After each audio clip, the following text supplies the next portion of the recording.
taarifa ya kwamba jana usiku mwendo wa saa 7 tulipata report kutoka members of public ya kwamba ilikuwa na incident ya shooting incident karibu na Ibis Hotel hapo Kanu Crown, na mara moja tukatuma askari kutoka hapa station na pia tukatuma combine ya askari ya station na ya DCI.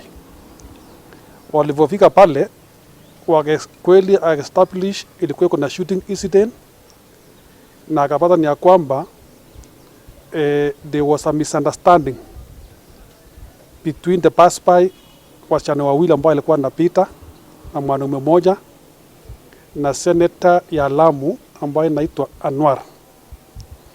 So ikatokea misunderstanding ya maneno, wakakosana kiwango.